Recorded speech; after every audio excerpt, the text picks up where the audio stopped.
All right, it is recap time. College football week 8 in the books, and Douglas, it's getting scary. The Yes, end it of is. college football is in sight, and It is. it's terrifying. It's because then you're just gonna have to wait a whole freaking year for it to come back around. So Yep. enjoy it while you have it. Oh man, Douglas, I think it's over in the college football competition after this week. I think Oh, it's I'm over. done. I I'm think cooked, bud. you're buried. You I'm went in a competition with myself at this point. You did all right in the big games, which is honestly I obviously I wasn't tracking the FCS picks that you put in, but I just in my head I knew your big game picks. You did good there, and I'm thinking, okay, he might have killed me this week because I didn't have as hard as week as I was having as I have Prior. late. I had a good end of the Saturday slate, but my morning wasn't great. Yep. I thought, okay, he's finally going to beat me one week. Not the case. You went 8-15. Yeah. Oh, Um, yeah. you went. Let me just count this: 1-1, 1-2, 1-3, 1-4, 1-5, 1-6 in your FCS picks that you They added killed late. me. They destroyed me, dude. If you just didn't even add those, I know. you would have been fine. Yeah. So, Story of uh, my life, man. Story of my life. I went 22-14. That brings my season betting record to 146-88, and Douglas 62-71. You still have a chance to be over 500. I just don't know if you're going to catch me unless you just have a I'm monster not week. going to catch you, but I will get over 500, I hope. Both the sad news to report is that both the best bets didn't hit, which UTSA North Texas will be one of my area of grievances. But let's just hop right into shout outs. Douglas, who is your first shout out of the week? Yeah, I'm going to shout out Syracuse. Um, Played tough. I got to shout them out. I'm going to blame the reason being I'm going to blame officiating for that loss more than anything. I thought the More officiating wait, whoa, was whoa, whoa, poor. whoa, whoa, whoa, what? Yeah, I'm going to blame the officiating as the predominant reason that Why Syracuse lost that game. terrible Yeah, pick. no, I definitely think so.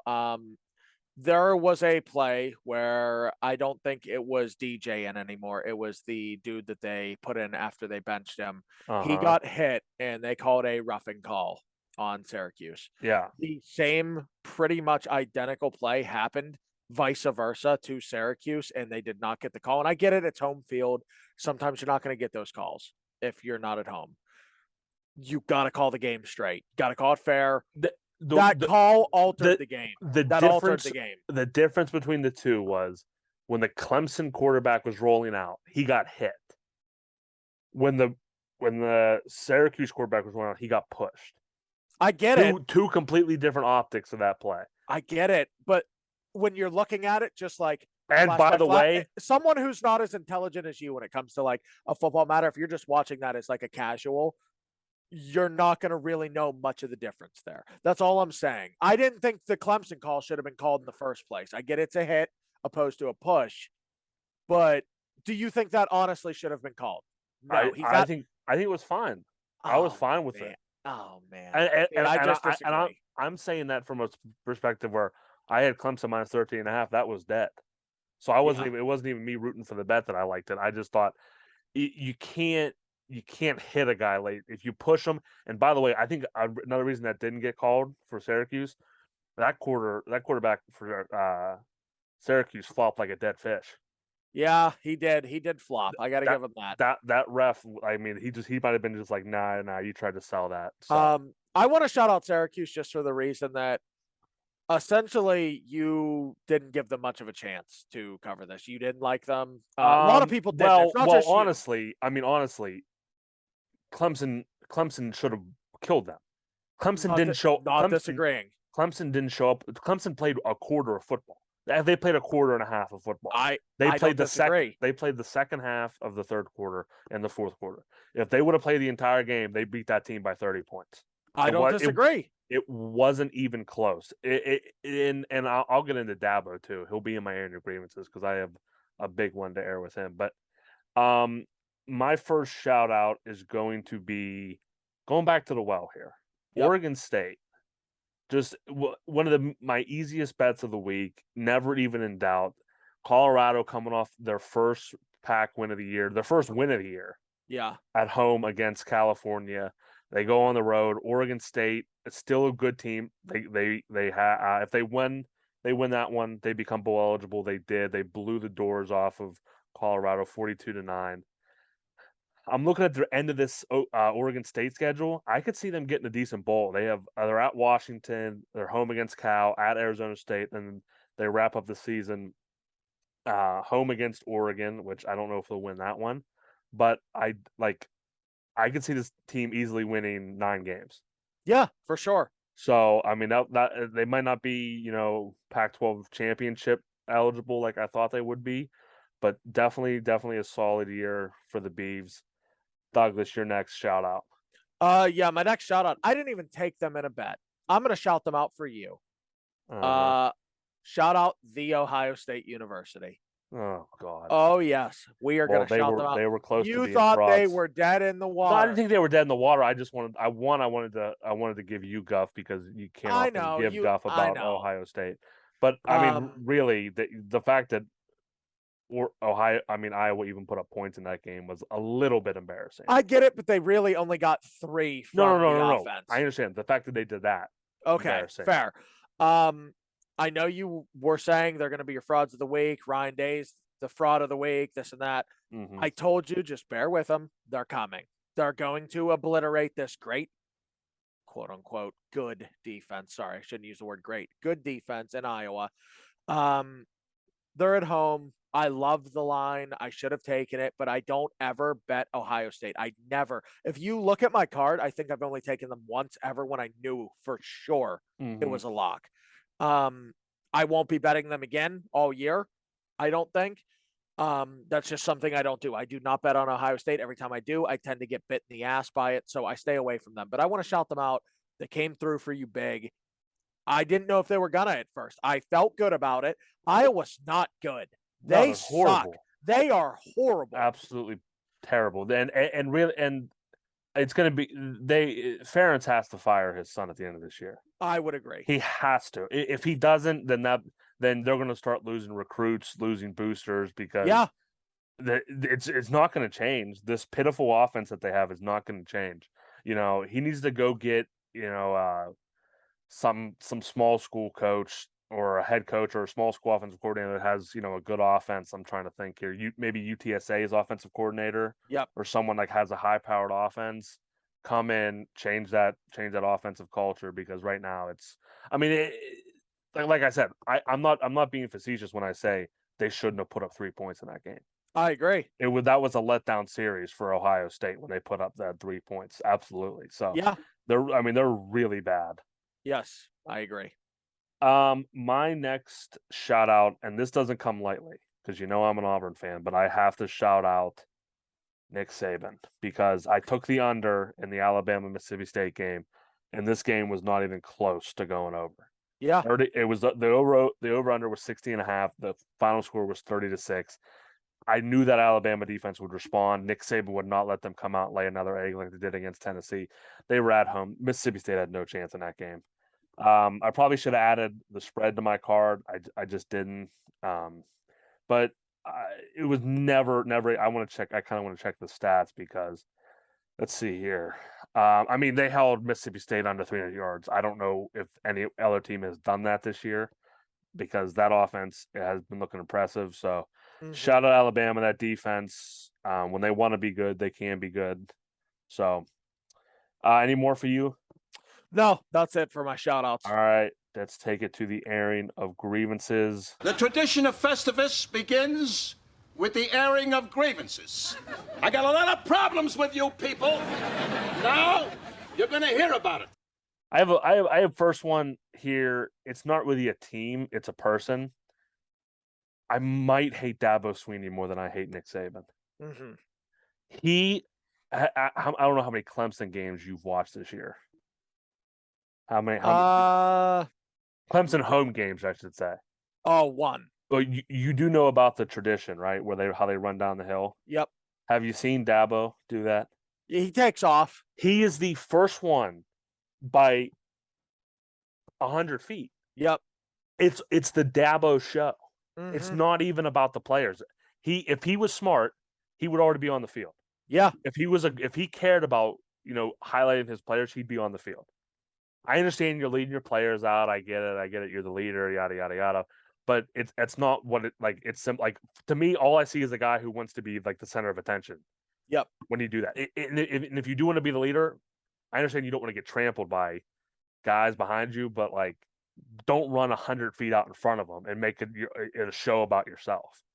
It grinds my gears every time, and I don't know. I don't I think Clemson's one of those places where like it's like that family that in the neighborhood where like they put on a show for everybody.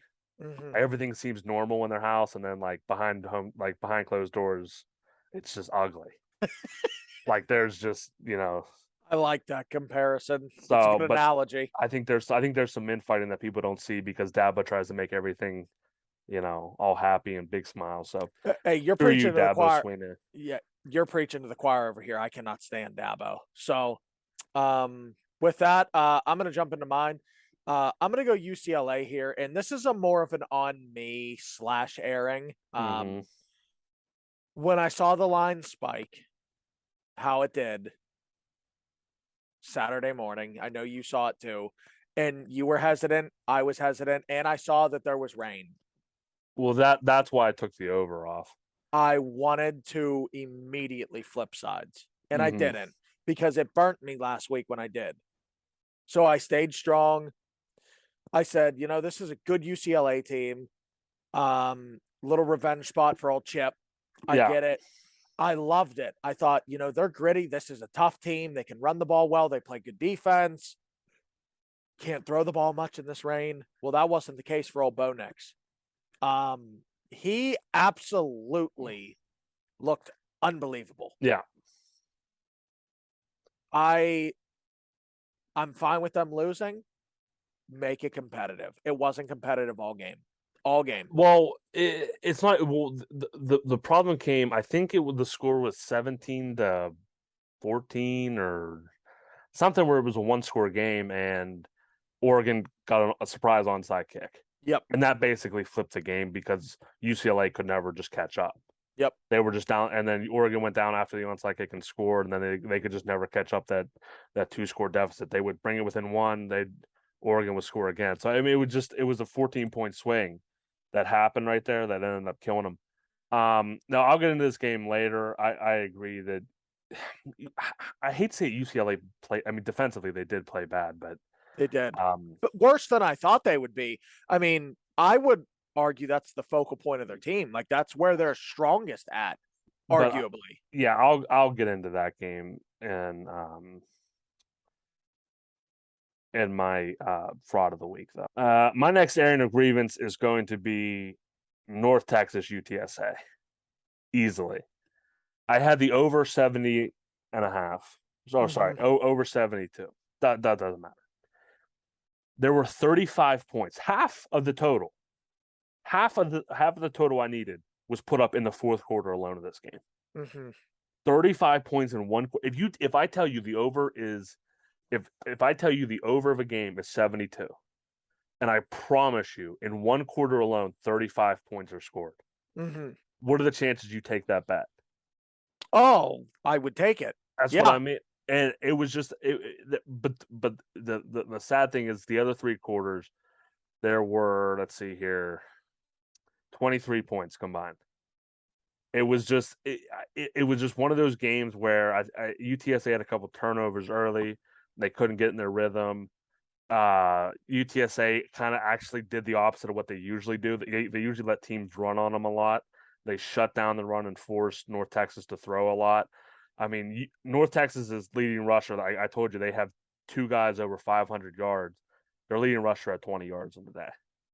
They completely shut down the run game. North Texas was forced to throw. It was just ugly. It was close enough. I mean, I'm not too mad with it, but you'll see these two offenses will probably be two top 40 offenses, and usually when you get those sort of numbers, it's an easy over, and the fact that it didn't hit was just an absolute sham. But go ahead with your last airing.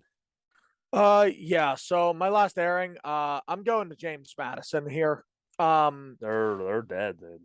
Dude, I mean, The hype look, train's halted. I figured after last week, strong bounce back. You're at home, big game, important game against Marshall. Not only are you 11.5-point favorites, but you lose by 2 scores to Marshall at home. Pardon my language here, Trey. If you got to blurb this, I'm gonna have to blurb it. that's fine. What are we doing?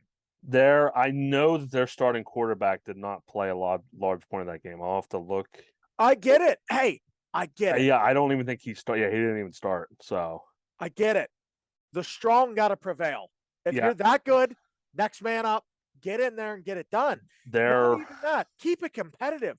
You got destroyed all game practically. Do you want to hear their backup quarterback stat line? Hit me with it. 13 for 35, Oh my God. 164 yards, 1 touchdown, 4 interceptions, and a QBR of 2.9. That's what did it in for him. They could not move the ball through the air.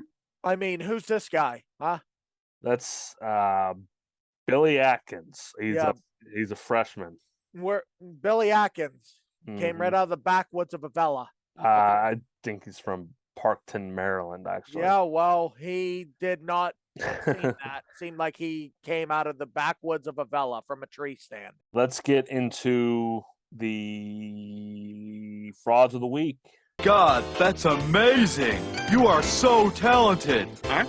Wait a second. Something's not right here. You were just making it look like you were playing. You're a phony! Hey, this guy's a great big phony! Douglas, do you want to go with your first one? Yeah, I only got one. Okay. One, I'm going to hit it hard. Yeah. Missouri. Oh, yeah.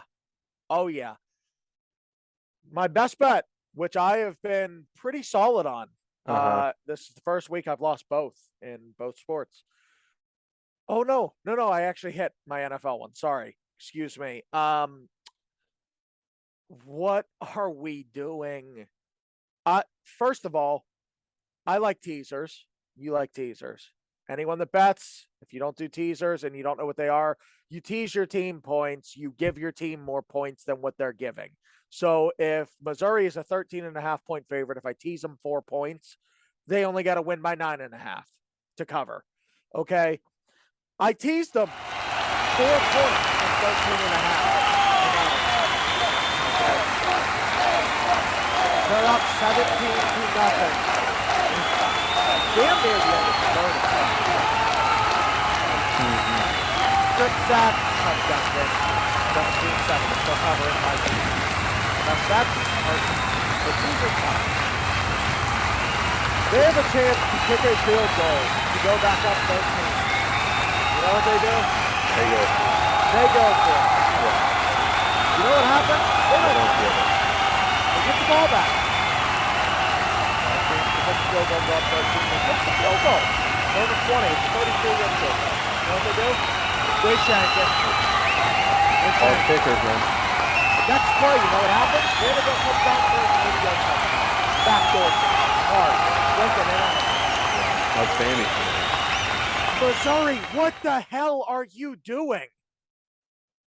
Hey, You guys are a pathetic excuse. They won on homecoming. That's what matters. I don't care about homecoming.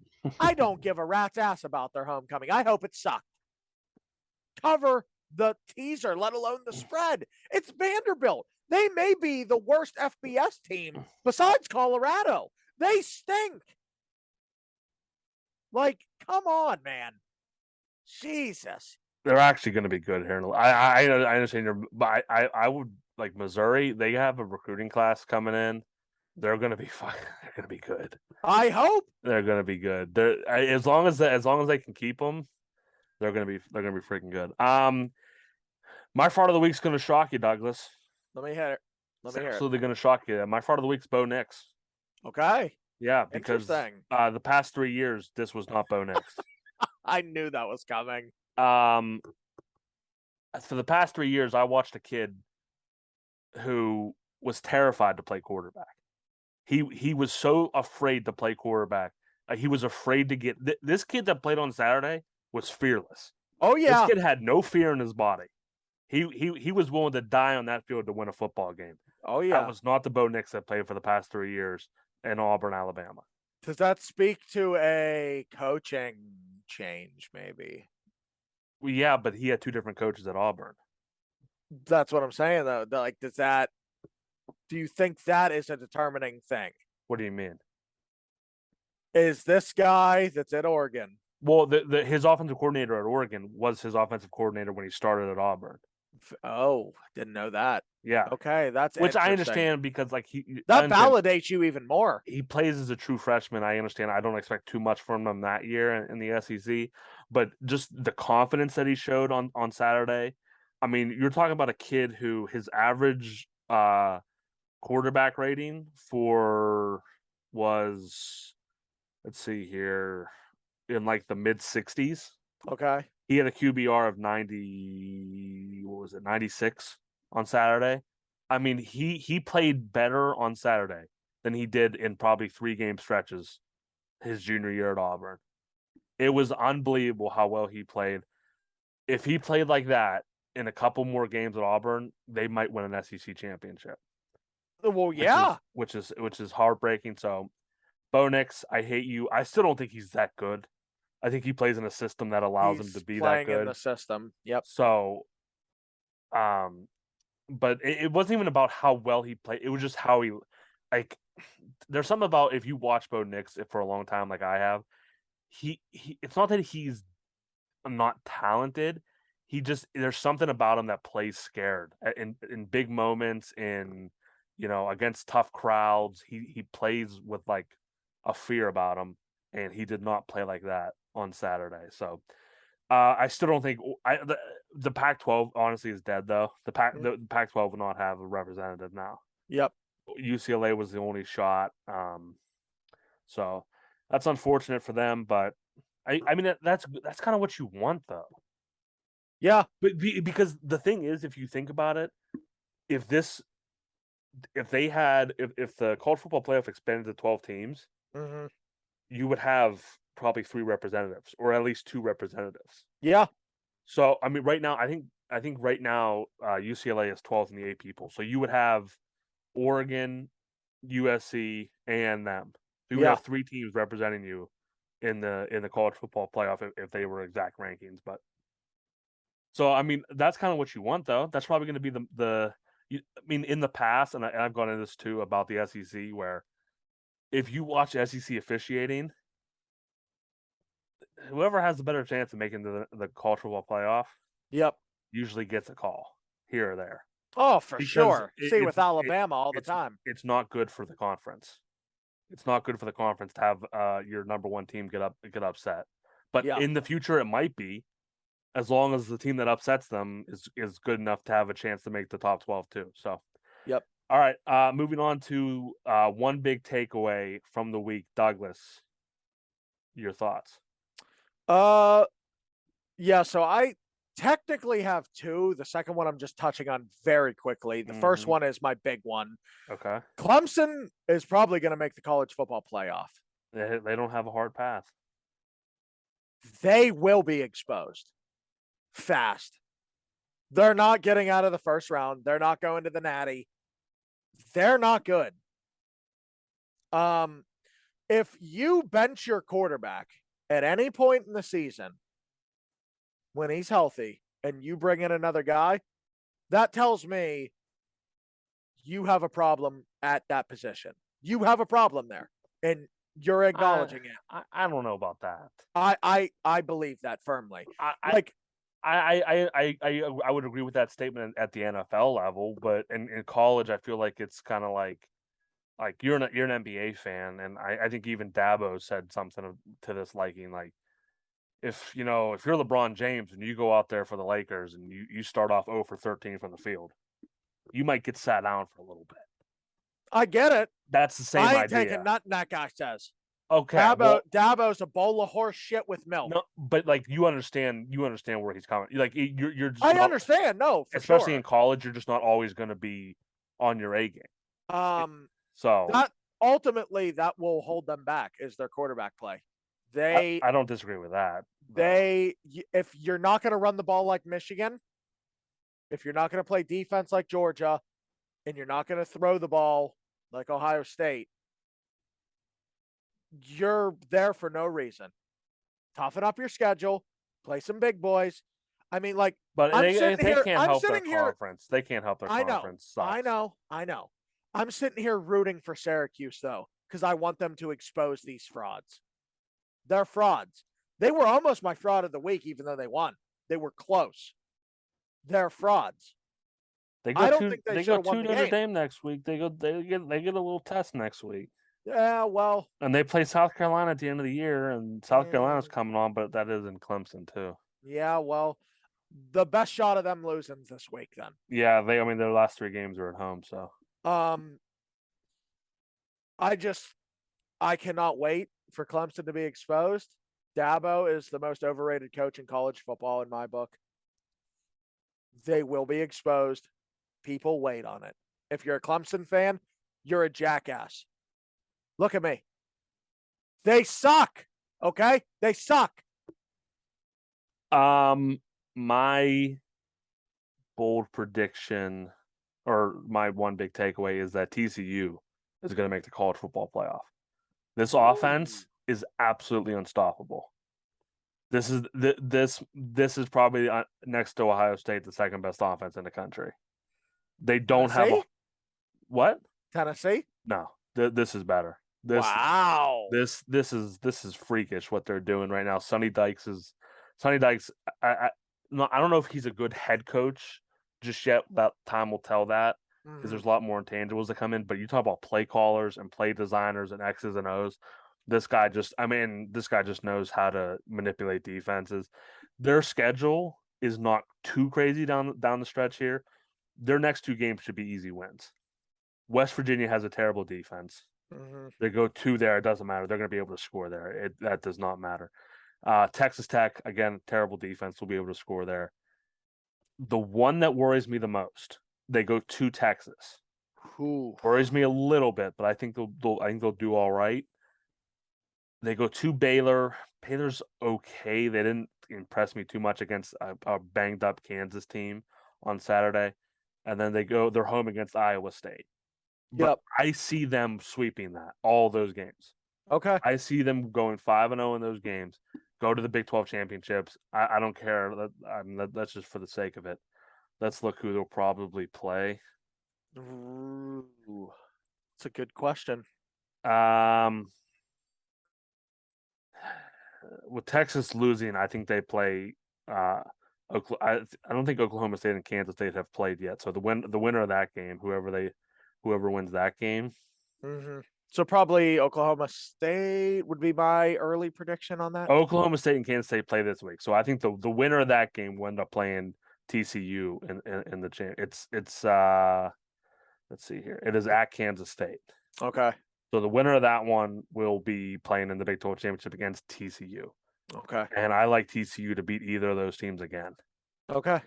So I think, and am I wrong in thinking? Let's just say if TCU is at number 6 behind Clemson, Clemson's number 5. They have to get in over Clemson, right? Purely on strength of schedule. I would hope so, but if they're both, you said it best a couple episodes ago. The committee plays the helmet. Yeah, they play the helmet. I would hope you're right, but they play the helmet. I don't know how they would be justified if TCU has the same record as Clemson. I might want a TCU 1-loss team in over this Clemson team. I would agree for sure. So it's that'll be interesting to see if they get there. But all right, that was it for the college football recap show. Thank you guys for watching. Douglas, anything for the people? If you guys could just follow our social media pages, we have a TikTok and a Twitter. It's at Pack Boys Podcast. And thank you guys for watching. We will be back later this week with our usual episodes covering college and the NFL. And we hope you guys really enjoy it. Thank you guys. Awesome. We'll see you guys.